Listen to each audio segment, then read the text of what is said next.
tentu sudah tidak asing lagi bagi banyak orang. Negara yang biasa disebut dengan negeri matahari terbit ini adalah negara yang indah dengan segudang fakta menarik di dalamnya.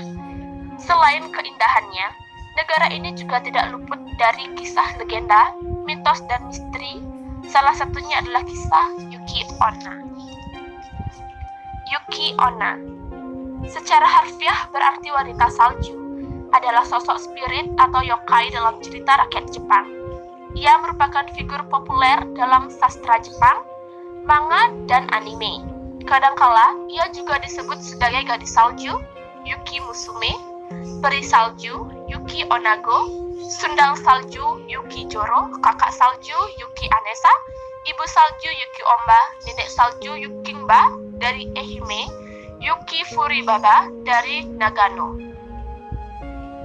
Yuki Onna muncul saat malam bersalju sebagai sosok wanita cantik bertubuh tinggi dengan rambut hitam dan bibir biru pucat. Kulitnya yang pucat atau bahkan transparan membuatnya tampak berbaur dengan bentang alam bersalju. Kadangkala ia memakai kimono putih, namun legenda lainnya mendeskripsikannya sebagai wanita telanjang dan hanya wajah serta rambutnya saja yang tampak menonjol di tengah salju.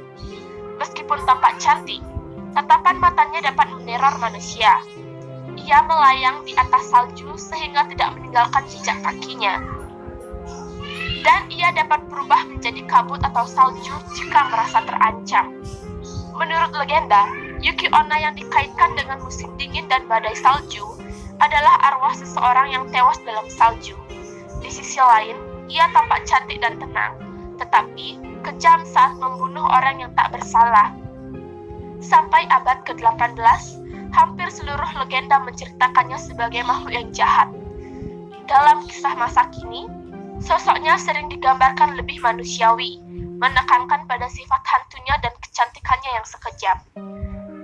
Legenda Yuki Onna berbeda-beda antara versi satu dengan versi lainnya. Dalam berbagai kisah, Yuki Onna menampakkan dirinya pada para pengelana yang terjebak dalam badai salju dan menggunakan hembusan nafasnya yang dingin untuk membekukan mereka sampai mati. Legenda lain menyatakan bahwa mereka menyesatkan para pengelana sampai mati kedinginan. Dalam kisah lain, ia berwujud sebagai wanita yang menggendong anak. Legenda lain menceritakan Yuki Onna adalah sosok yang lebih agresif. Dalam kisah tersebut, ia menyerang rumah penduduk, mendobrak pintu dengan hembusan angin demi membunuh penghuninya saat tidur. Di suatu kisah, ia bersifat lebih mirip vampir, menguras darah korbannya atau daya kehidupannya. Kadangkala ia bersifat mirip sukabus, menggerogoti pria berkemauan lemah untuk membekukannya melalui hubungan seksual atau berciuman. Seperti salju dan musim dingin, Yuki Onna memiliki sisi yang lembut. Kadangkala, ia memberikan korbannya pergi karena berbagai alasan. Dalam suatu legenda, ia membiarkan seseorang pemuda tetap hidup karena ketampanan dan usianya yang masih muda. Ia membuat perjanjian agar si pemuda tidak menceritakan keberadaannya.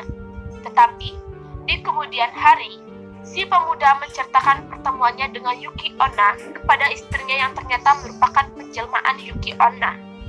Si istri menghujat suaminya karena telah melanggar perjanjian, tetapi ia mengampuni nyawa suaminya demi kelangsungan hidup anak-anak mereka.